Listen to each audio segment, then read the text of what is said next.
It is better to offer no excuse than a bad one. It is better to be alone than in bad company. If freedom of speech is taken away, then dumb and silent we may be led, like sheep to the slaughter. My mother was the most beautiful woman I ever saw. All I am I owe to my mother. I attribute my success in life to the moral, intellectual, and physical education I received from her. But lest some unlucky event should happen unfavorable to my reputation, I beg it may be remembered by every gentleman in the room that I this day declare with the utmost sincerity, I do not think myself equal to the command I am honored with. A primary object should be the education of our youth in the science of government. In a republic, what species of knowledge can be equally important? And what duty more pressing than communicating it to those who are to be the future guardians of the liberties of the country? Be courteous to all, but intimate with few, and let those few be well tried before you give them your confidence. True friendship is a plant of slow growth, and must undergo and withstand the shocks of adversity before it is entitled to appellation. A free people ought not only to be armed, but disciplined, to which end a uniform and well-digested plan is requisite, and their safety and interest require that they should promote such manufactories as tend to render them independent of others for essential, particularly military, supplies. In politics as in philosophy, my tenets are few and simple. The leading one of which, and indeed that which embraces most others, is to be honest and just ourselves and to exact it from others, meddling as little as possible in their affairs where our own are not involved. If this maxim was generally adopted, wars would cease and our swords would soon be converted into reed hooks and our harvests be more peaceful, abundant, and happy. Human happiness and moral duty are inseparably connected. However political parties may now and then answer popular ends, they are likely in the course of time and things, to become potent engines, by which cunning, ambitious, and unprincipled men will be enabled to subvert the power of the people and to usurp for themselves the reins of government, destroying afterwards the very engines which have lifted them to unjust dominion. 99% of failures come from people who make excuses. I hope I shall possess firmness and virtue enough to maintain what I consider the most enviable of all titles, the character of an honest man. There is nothing which can better deserve our patronage than the promotion of science and literature. Knowledge is in every country the surest basis of public happiness. Guard against the impostures of pretended patriotism. Labor to keep alive in your breast that little spark of celestial fire called conscience.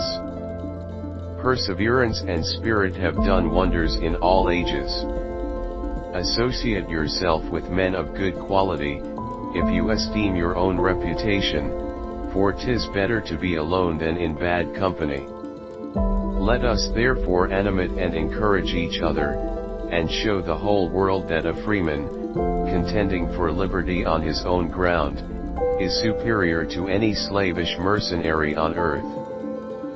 Few men have virtue to withstand the highest bidder. A sensible woman can never be happy with a fool. Experience teaches us that it is much easier to prevent an enemy from posting themselves than it is to dislodge them after they have got possession. Happiness depends more upon the internal frame of a person's own mind, than on the externals in the world. The harder the conflict, the greater the triumph. Worry is the interest paid by those who borrow trouble. The turning points of lives are not the great moments. The real crises are often concealed in occurrences so trivial in appearance that they pass unobserved. As mankind becomes more liberal, they will be more apt to allow that all those who conduct themselves as worthy members of the community are equally entitled to the protections of civil government. I hope ever to see America among the foremost nations of justice and liberality. If we desire to avoid insult, we must be able to repel it.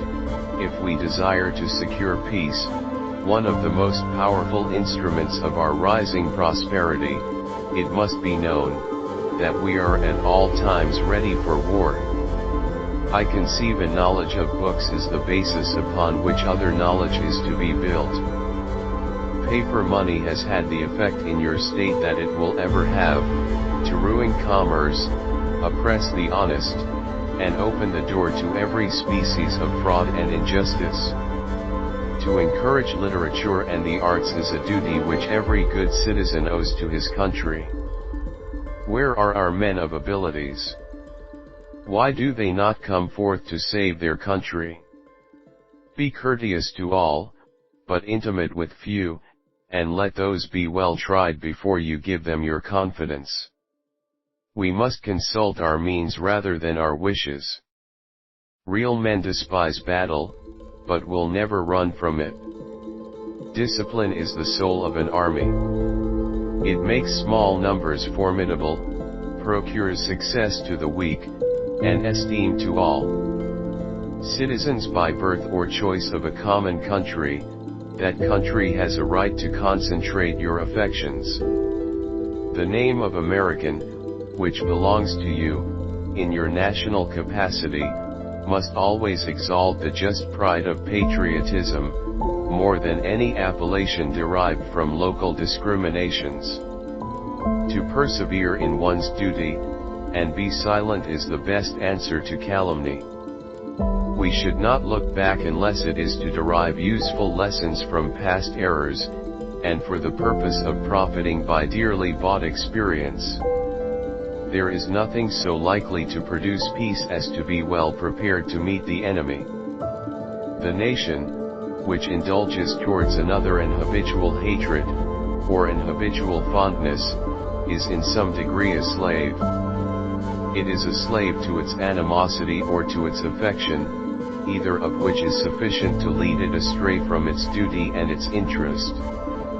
The nation, prompted by ill will and resentment, sometimes impels to war the government, contrary to the best calculations of policy. The government sometimes participates in the national propensity, and adopts through passion what reason would reject. At other times, it makes the animosity of the nation subservient to projects of hostility instigated by pride, ambition, and other sinister and pernicious motives. The peace often, sometimes perhaps the liberty, of nations has been the victim.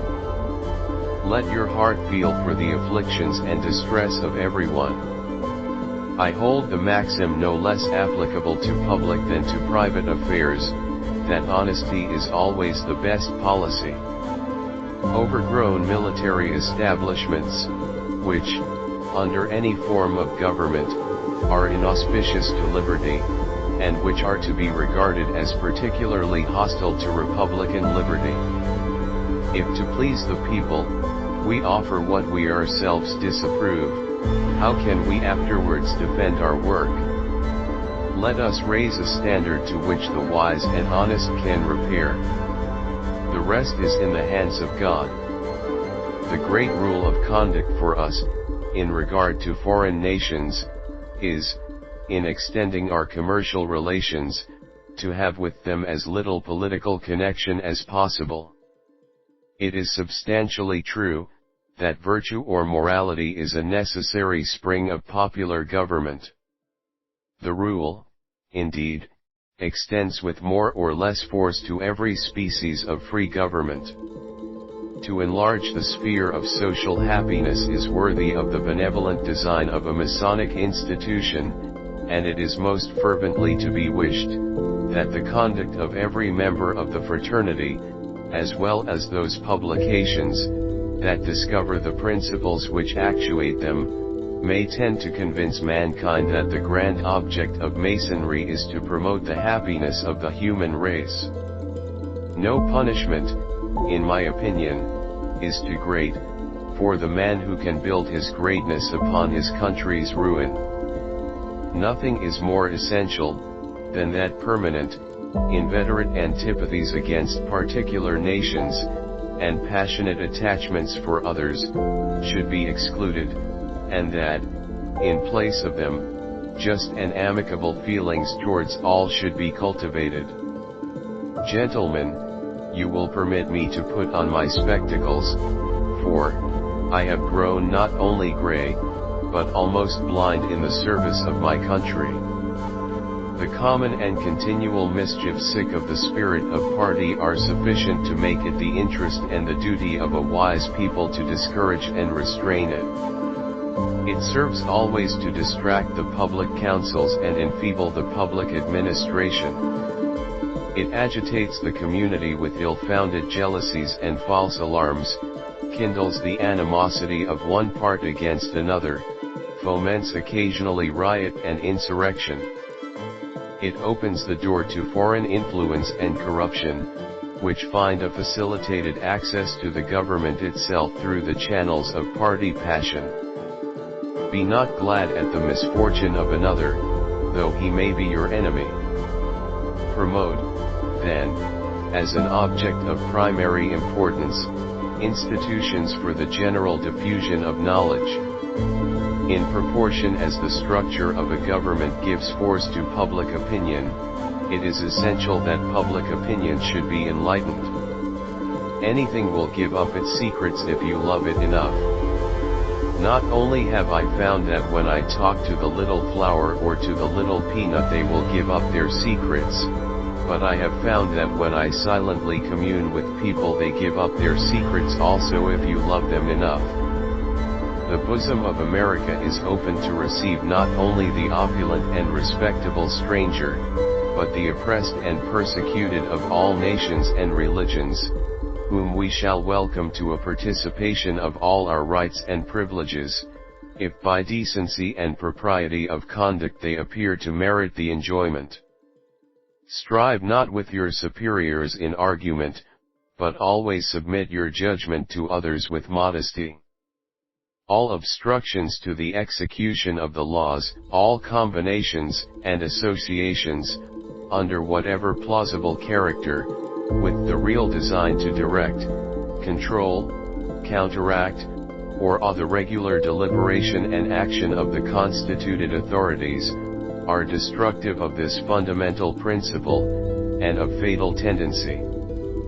They serve to organize faction, to give it an artificial and extraordinary force, to put, in the place of the delegated will of the nation the will of a party, often a small but artful and enterprising minority of the community, and, according to the alternate triumphs of different parties, to make the public administration the mirror of the ill-concerted and incongruous projects of faction, rather than the organ of consistent and wholesome plans digested by common councils and modified by mutual interests.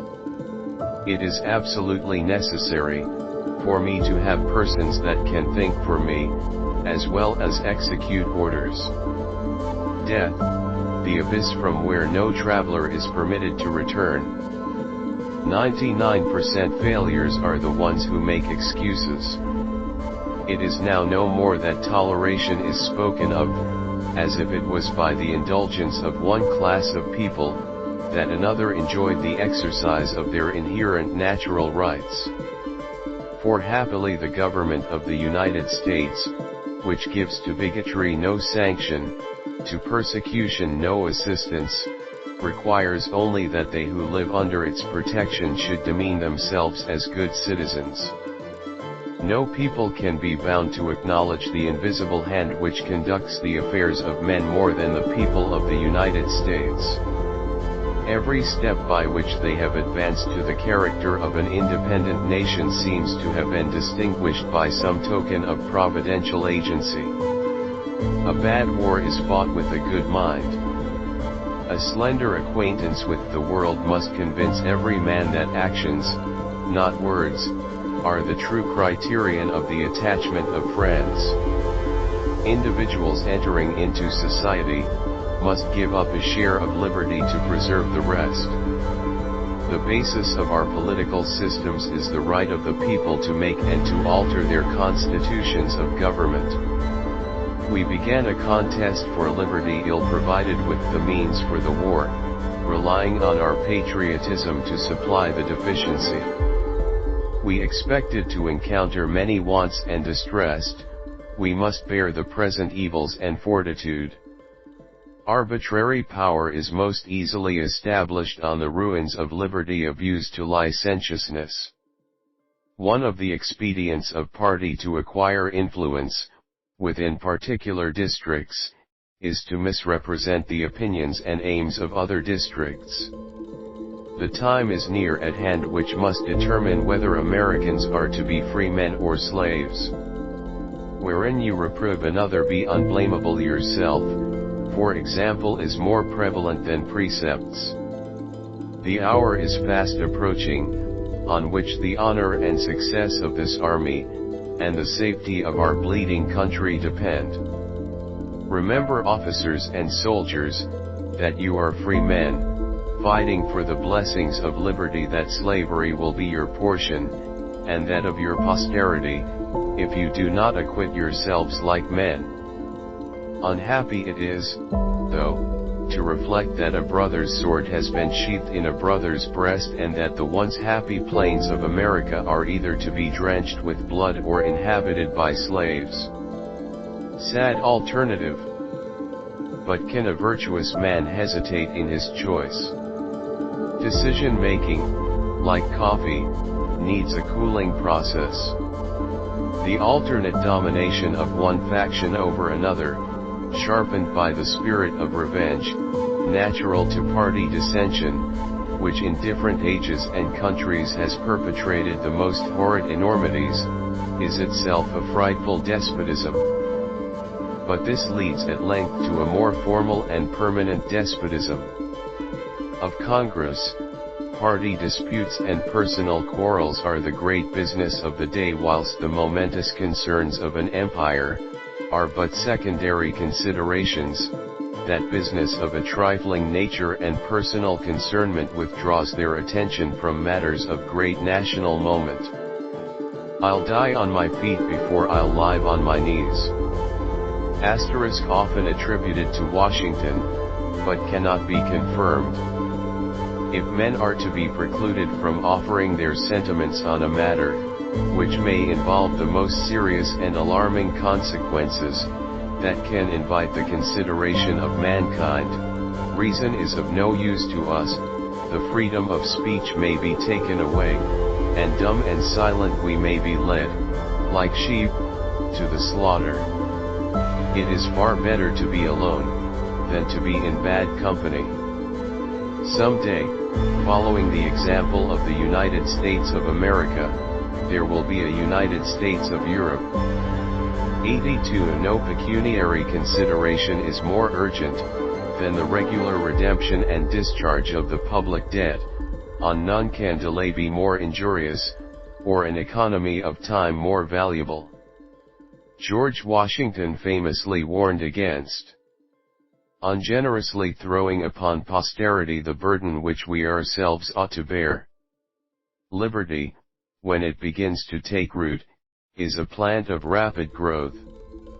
Be courteous to all, but intimate with few, and let those few be well tried before you give them your confidence.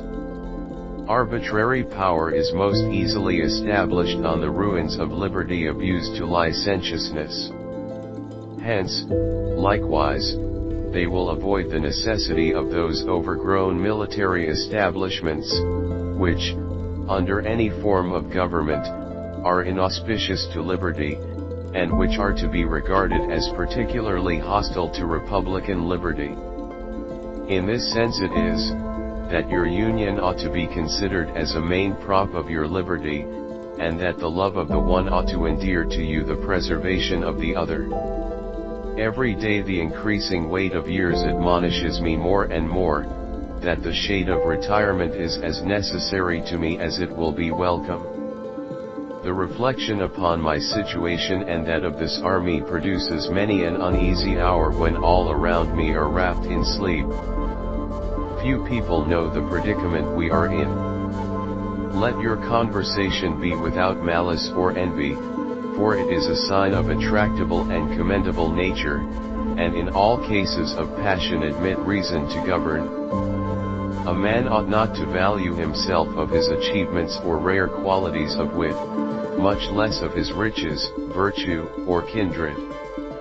It is of infinite moment, that you should properly estimate the immense value of your national union to your collective and individual happiness, that you should cherish a cordial, habitual, and immovable attachment to it, accustoming yourselves to think and speak of it as of the palladium of your political safety and prosperity, watching for its preservation with jealous anxiety, discountenancing whatever may suggest even a suspicion, that it can in any event be abandoned, and indignantly frowning upon the first dawning of every attempt to alienate any portion of our country from the rest, or to enfeeble the sacred ties which now link together the various parts.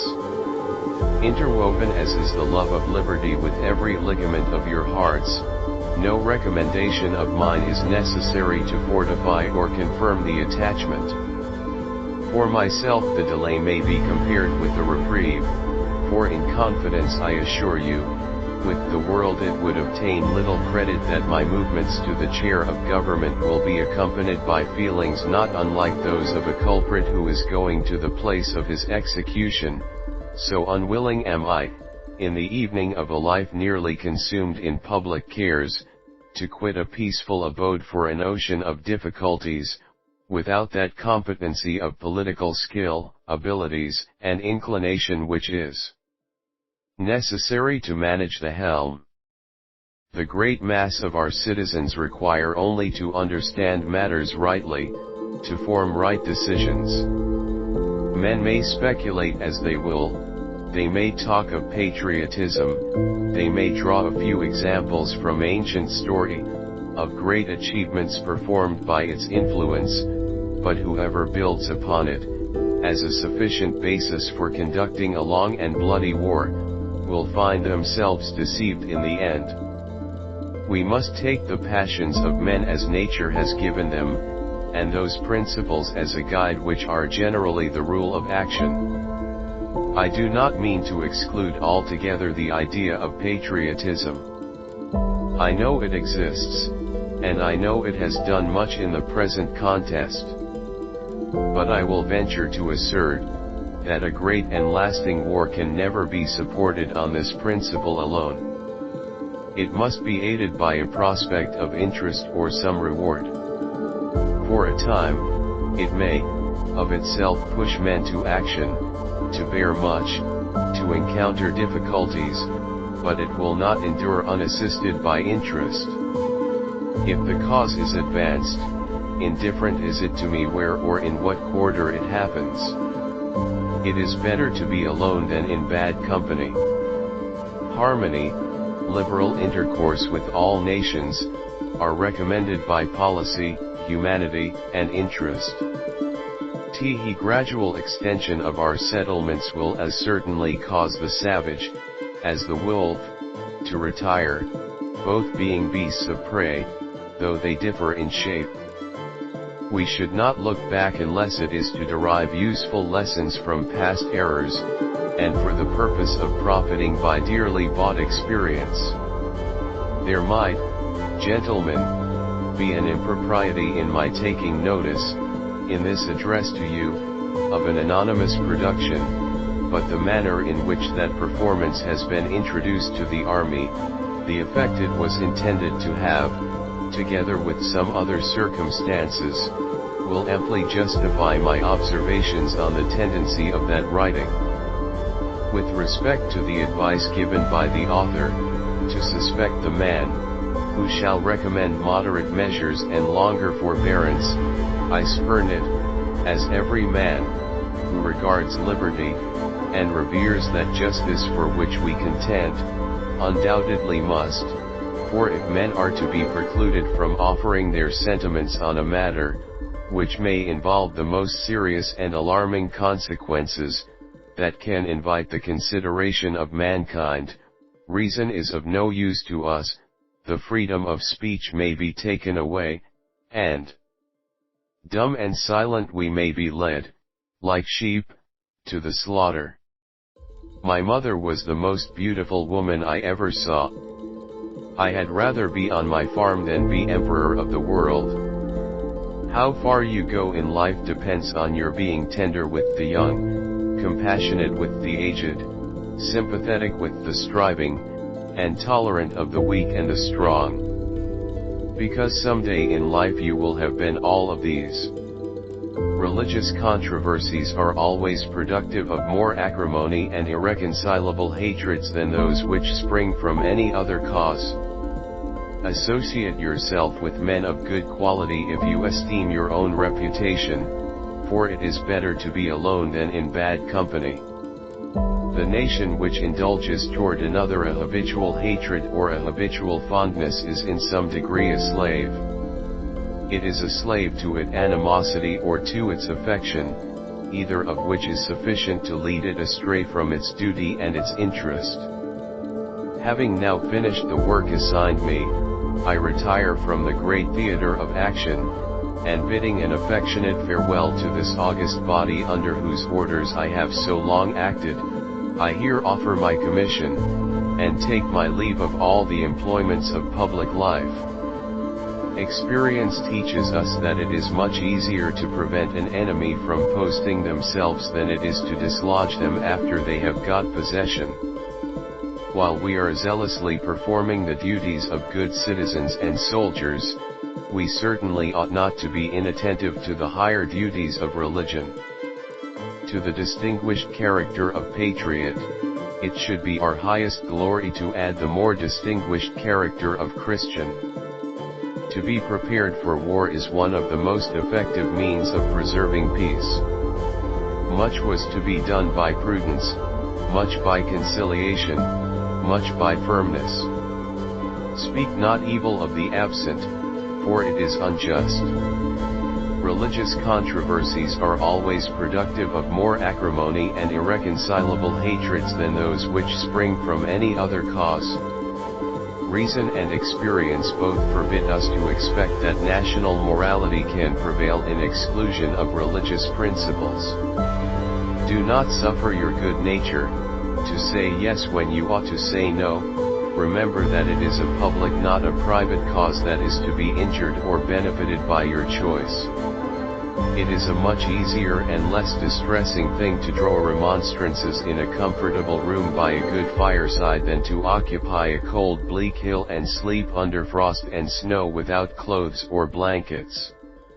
Experience has taught us that men will not adopt and carry into execution measures best calculated for their own good, without the intervention of a coercive power. Those who have committed no faults want no pardon. We are only defending what we deem our indisputable rights. Make sure you are doing what God wants you to do, then do it with all your strength. Of all the animosities which have existed among mankind, those which are caused by a difference of sentiments in religion appear to be the most inveterate and distressing, and ought most to be deprecated. It's better to live alone than to live in a bad company. The foundation of our empire was not laid in the gloomy age of ignorance and superstition, but at an epoch when the rights of mankind were better understood and more clearly defined than at any former period. The researches of the human mind, after social happiness, have been carried to a great extent. The treasures of knowledge, acquired by the labors of philosophers, sages, and legislatures, through a long succession of years, are laid open for our use, and their collected wisdom may be happily applied in the establishment of our forms of government. The basis of our political system is the right of the people to make and to alter their constitutions of government.